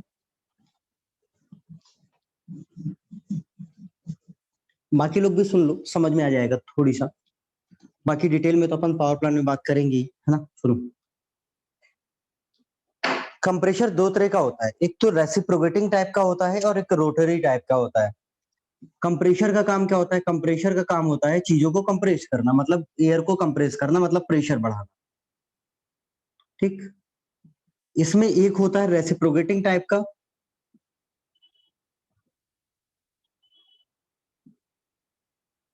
जिसको हम लोग पॉजिटिव डिस्प्लेसमेंट भी कहते हैं। नोट मत करना, ऐसे ही बता रहा हूँ। पॉजिटिव डिस्प्लेसमेंट टाइप भी बोलते हैं। ये क्या होता है? रेसिप्रोकेटिंग टाइप वो होता है जिसमें हम लोग वॉल्यूम को कम करके प्रेशर को बढ़ा रहे होते हैं। फॉर एग्जाम्पल, आपको याद है बचपन में, आपको याद है बचपन में हम लोग साइकिल वाले, जो साइकिल पंचर की दुकान होती थी ना, उसके यहाँ हम लोग हवा बढ़ा भराने जाते थे। बचपन में जो साइकिल पंचर वाली दुकान होती थी उसके यहाँ हम लोग हवा भराने जाते थे, और उसके यहाँ एक पंप होता था जिसको हम लोग क्या करते थे, पंप को कुछ इस तरह से चलाते थे, रेसिप्रोकेटिंग मोशन कराते थे और वहां से प्रेशराइज्ड एयर आती। वो क्या है? वो एक कंप्रेशर है। कौन सा? रेसिप्रोकेटिंग टाइप का। ठीक, ये पहला हो गया रेसिप्रोकेटिंग टाइप का, जिसको बोलते हैं पॉजिटिव डिस्प्लेसमेंट। उसके बाद एक कंप्रेशर और होता है रोटरी टाइप। ठीक, जो रोटरी टाइप है ना, जो रोटरी टाइप है ना, उसमें क्या होता है, उसमें एक रोटर लगा होता है।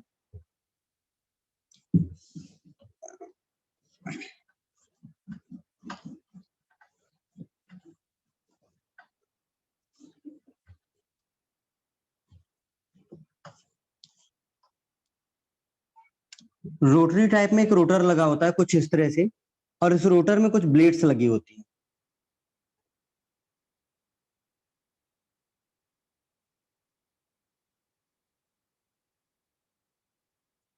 इस रोटर में कुछ ब्लेड्स लगी होती है। ठीक, यहाँ पर एक ऐसी एक केसिंग होती है। ठीक, तो इसमें क्या होता है कि डायग्राम थोड़ी अलग होता है। मैंने बहुत सिंपल बना दिया डायग्राम समझाने के लिए, है ना। इसमें क्या होता है कि ये रोटर रोटेट करता है, ये रोटर रोटेट करता है, और जो एयर यहाँ पर कहीं से एंटर होती है, ये एयर यहाँ पर एंटर होती है, और इस रोटर के रोटेट करने की वजह से, इस रोटर के रोटेट करने की वजह से एयर को क्या मिलती है? काइनेटिक एनर्जी मिलती है। तो यहाँ पर एयर, यहाँ पर हाई काइनेटिक एनर्जी की एयर आती है, यहाँ पर हाई काइनेटिक एनर्जी की एयर आती है। ठीक, किसके वजह से? इंपल्स एक्शन के वजह से। भाई ये रोटर रोटेट करेगा तो उसकी इंपल्स एक्शन की वजह से एयर की वेलोसिटी क्या हो जाएगी? बढ़ जाएगी। ठीक, एयर की वेलोसिटी बढ़ जाती है। जैसे एयर की वेलोसिटी बढ़ती है तो उसको हम लोग किस में भेजते हैं? ये केसिंग है, हाई काइनेटिक एनर्जी है, और इसको आगे भेजते हैं, और आगे इस केसिंग का एरिया कैसा होता है? इंक्रीजिंग होता है। और आगे अगर एरिया इंक्रीजिंग है, ये सेंट्रीफ्यूगल पंप और सेंट्रीफ्यूगल कंप्रेशर की दोनों की वर्किंग सेम होती है ना। आगे केसिंग का एरिया क्या होता है? बढ़ता है। एरिया बढ़ेगा तो वेलोसिटी क्या होगी? कम होगी। और वेलोसिटी कम होगी तो प्रेशर क्या होगा? बढ़ेगा। तो हम लोग क्या करते हैं, पहले एयर को काइनेटिक एनर्जी प्रोवाइड की, और आगे जाकर के उस काइनेटिक एनर्जी को कन्वर्ट कर दिया किसमें? Pressure energy. और यहाँ पर आपको हाई प्रेशर की क्या मिल जाएगी? एयर मिल जाएगी। ठीक, तो एक ये होता है कंप्रेशर की वर्किंग, और एक होती है रेसिप्रोकेटिंग टाइप। तो रेसिप्रोकेटिंग टाइप में डायरेक्टली रेसिप्रोकेटिंग मोशन पिस्टन करता है जिसकी वजह से प्रेशर बढ़ता है, और इसमें क्या होता है कि ये रोटर रोटेट करता है, काइनेटिक एनर्जी मिलती है, और फाइनली काइनेटिक एनर्जी को कन्वर्ट कर देते हैं प्रेशर। ठीक है, सिंपल। इसके बाद एक हेडिंग डालना। बात समझ गए क्या? बात समझ गया क्या? कंप्रेशर दो तरह के होते हैं, दोनों का काम होता है प्रेशर को बढ़ाना, और ये क्या होते हैं? वर्क कंज्यूमिंग होते हैं। ठीक है, एक फोर्थ डिवाइस लिखना, थ्रॉटलिंग डिवाइस। थ्रॉटलिंग डिवाइस सुनना, नहीं नोट मत करो इसको, नोट मत करो इसको, नोट मत करो, जाने दो इसको, है ना। सुनो, एक हेडिंग डालो, थ्रॉटलिंग डिवाइस।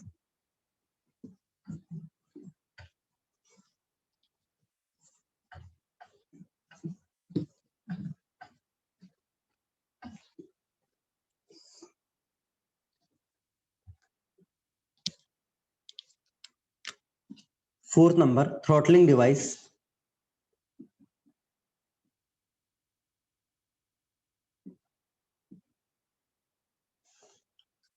देखो थ्रॉटलिंग डिवाइस क्या है? थ्रॉटलिंग डिवाइस कुछ ऐसा है,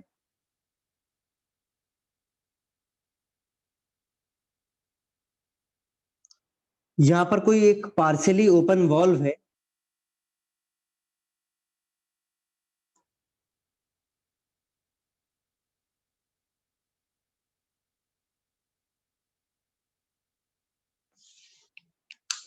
ये क्या है, ये एक पार्शियली ओपन वॉल्व है।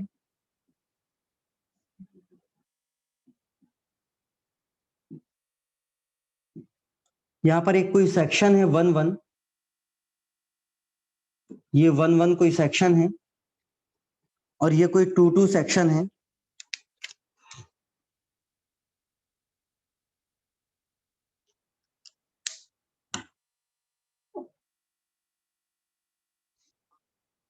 ये 1 है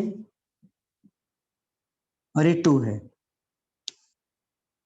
ये जो है ना, ये हाई प्रेशर सेक्शन है,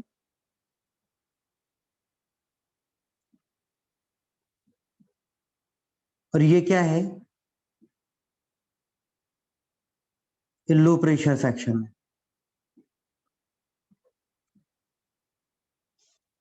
ठीक, सुनना, जो थ्रॉटलिंग है ना, जो थ्रॉटलिंग है ना, वो क्या होता है, थ्रॉटलिंग का मतलब होता है कि किसी पार्शियली ओपन वाल्व से किसी हाई प्रेशर की एयर का लो प्रेशर की एयर में जाना, एयर का हाई प्रेशर से लो प्रेशर में जाना। एग्जांपल, एग्जांपल, आपकी साइकिल का ट्यूब जो है ना, आपकी साइकिल का ट्यूब पंचर हो जाए, आपकी साइकिल का, बाइक का ट्यूब क्या हो जाए, पंचर हो जाए। ट्यूब के अंदर जो एयर है वो क्या है, हाई प्रेशर है, और जो ट्यूब के अंदर एयर हाई प्रेशर है बहुत तेजी से बाहर निकलती है, वही क्या है, थ्रॉटलिंग है। थ्रॉटलिंग मतलब बहुत स्मॉल एयर, बहुत स्मॉल होल से हाई प्रेशर से लो प्रेशर में फ्लूइड का फ्लो होना ही क्या है, थ्रॉटलिंग है। मुझे एक बात बता दो, जो थ्रॉटलिंग प्रोसेस है वो बहुत स्लो प्रोसेस होगी, बहुत फास्ट प्रोसेस होगी?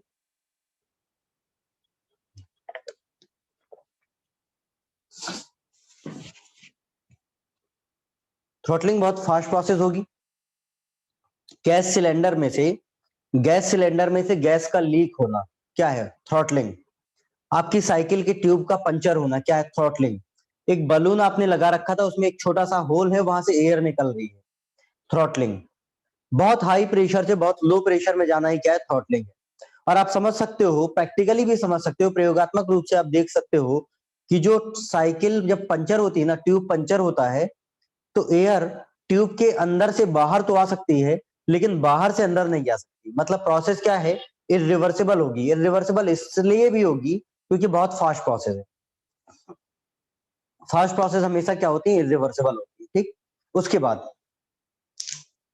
मैंने आपको कभी ऐसा बताया था क्या, मैंने आपको कभी ऐसा बताया था क्या कि जो विजुअलाइजेशन ऑफ प्रोसेस में बताया होगा कि जो एडियाबेटिक प्रोसेस होती है वो बहुत फास्ट होती है, बहुत स्लो होती है।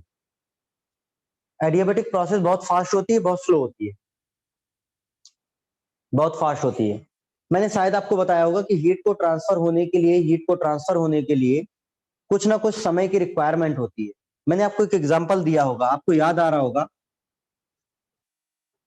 कौन सा, एक कैंडल वाला एग्जांपल दिया था आपको कि आप इसके ऊपर से हाथ निकालते हो तो आप जलते नहीं हो। इसलिए नहीं जलते हो क्योंकि प्रोसेस बहुत फास्ट होती है, हीट ट्रांसफर नहीं हो पाती। इसी तरह जो थ्रॉटलिंग की प्रोसेस है वो इतनी फास्ट होती है, थ्रॉटलिंग की प्रोसेस इतनी फास्ट होती है कि वहां पर हीट ट्रांसफर नहीं हो पाती, और प्रोसेस क्या हो जाती है, ये कुछ एक इंसुलेटेड टाइप का हो जाता है जहां पर हीट ट्रांसफर नहीं होगी।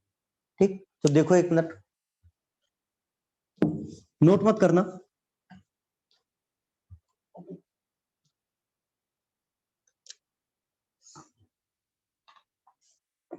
ये है M dot H1 plus V1 square by 2 plus GZ1 plus del Q by del T is equal to H2, sorry m dot plus V2 square by 2 plus GZ2 plus del W upon del T. ये हो जाएगा। मैं कुछ assumptions ले रहा हूं। पहला, no work transfer. जाहिर सी बात है कि थ्रॉटलिंग में वर्क ट्रांसफर नहीं होता। आपकी साइकिल पंचर हो गई, उसमें क्या ही वर्क होगा, ना तो वर्क कंज्यूमिंग है ना ही वर्क प्रोड्यूसिंग है ना। दूसरा अजम्पशन ले रहा हूं, kinetic energy and potential energy are neglected.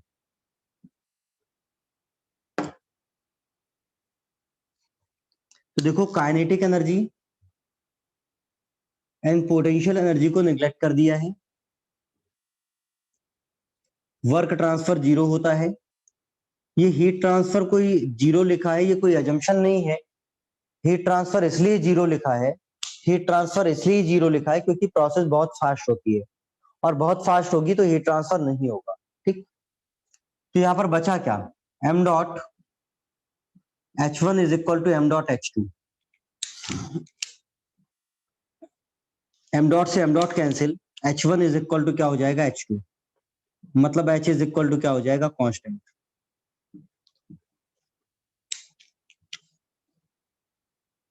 मतलब ये कि जो थ्रॉटलिंग है वो कैसी प्रोसेस होती है, थ्रॉटलिंग जो प्रोसेस है वो कैसी होती है, आइसो एंथैल्पिक होती है, एंथैल्पी कांस्टेंट होती है थ्रॉटलिंग के दौरान।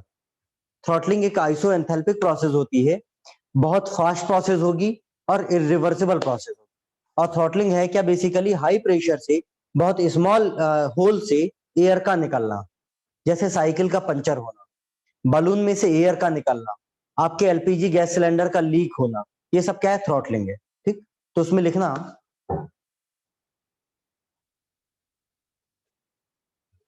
आइसोथर्मल होगी या नहीं होगी उसकी बात करेंगे अपन, है ना, आइसोथर्मल होगी या नहीं होगी कि उसकी बात करेंगे।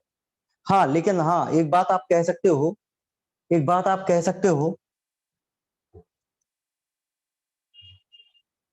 Y del W upon del T is equal to zero. Work zero क्यों है बेटा, इसलिए जीरो है क्योंकि हम लोग मानते हैं कि वर्क ट्रांसफर केवल कंप्रेशर और टरबाइन में होता है। हम लोग मानते हैं कि टरबाइन वर्क प्रोड्यूसिंग है और कंप्रेशर वर्क कंज्यूमिंग है। इसके अलावा नोजल का काम वर्क देना या वर्क लेना नहीं होता, डिफ्यूजर का काम भी वर्क देना या वर्क लेना नहीं होता। उसी तरह थ्रॉटलिंग का काम भी वर्क देना या वर्क लेना नहीं होता। आपकी साइकिल पंचर हो जाएगी, आपने उसमें कोई वर्क थोड़े ना दिया था, या फिर उससे कोई वर्क थोड़े ना लिया है, वो तो पंचर हो गई, एयर निकल गई, बात खत्म। वो तो जस्ट एक प्रोसेस है ना। ठीक है, आइसोथर्मल होगी या नहीं होगी आप पूछ रहे हो, तो होगी किसके लिए, आपको पता है कि for ideal gas enthalpy is the function of temperature only, hence temperature भी कांस्टेंट रहेगा।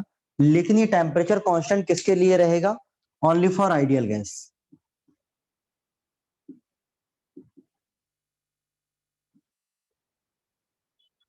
This is only for ideal gas. ठीक, उसमें लिखना, throttling,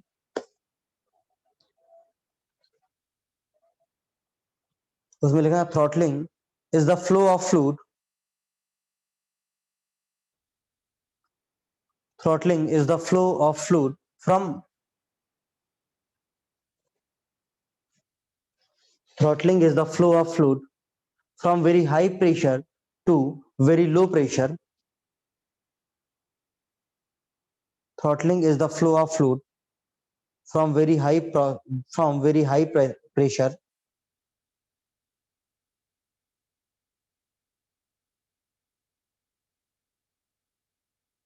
throttling is the flow of fluid from very high pressure to very low pressure through a partially open valve through a partially open valve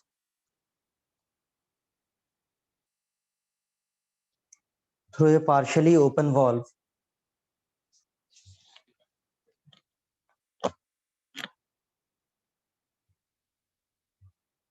ठीक, next line में लिखना it is very fast process, it is very fast process, it is very fast process, hence heat transfer will be zero। याद रखना insulated नहीं है, insulated नहीं है, बहुत फास्ट प्रोसेस है, इसलिए हीट ट्रांसफर के लिए समय ही नहीं मिलता, हीट ट्रांसफर क्या हो जाता है, जीरो हो जाता है। It is very fast process hence heat transfer is zero, it is very fast process hence heat transfer is zero.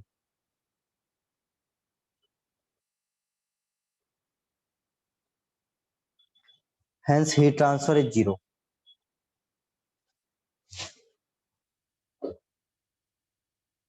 उसमें लिख लेना नेक्स्ट लाइन में throttling is highly irreversible process, throttling is highly irreversible process. ऐसा कहा जाता है कि इस दुनिया में थ्रॉटलिंग से ज्यादा इरिवर्सिबल कोई नहीं। और उसका एक कारण भी है, क्योंकि आप समझो, पंचर जब होती है ना साइकिल, तो बहुत तेजी से हवा निकलती है, वो हवा वापस चली जाए ये संभव नहीं है ना। तो throttling is a highly irreversible process. Throttling is a highly irreversible process.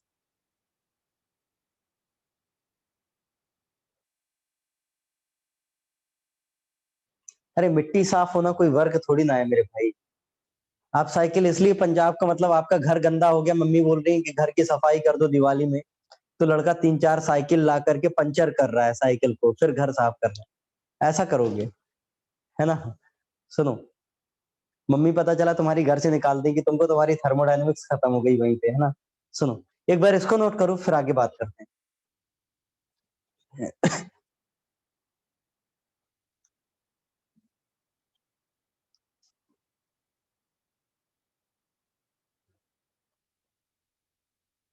Note कर लिया क्या? नोट कर लिया क्या? उसमें नोट कर लिया क्या? ठीक है, अभी थ्रॉटलिंग आगे हम लोग एक एक्सपेरिमेंट पढ़ेंगे, जूल थॉम्सन एक्सपेरिमेंट या फिर जूल कैल्विन एक्सपेरिमेंट। एक ही आदमी के दो नाम थे, जूल थॉम्सन या जूल कैल्विन एक्सपेरिमेंट। वो जब हम लोग पढ़ेंगे तो थ्रॉटलिंग को बहुत डिटेल में डिस्कस करेंगे। अभी बस इतना जान लो कि थ्रॉटलिंग क्या है, जो साइकिल का पंचर होना है वही थ्रॉटलिंग है। बहुत फास्ट होता है, इसलिए इरिवर्सिबल होता है। और कैसी प्रोसेस होती है? आइसोएंथैल्पिक। लिख लेना, throttling is an isoenthalpic process.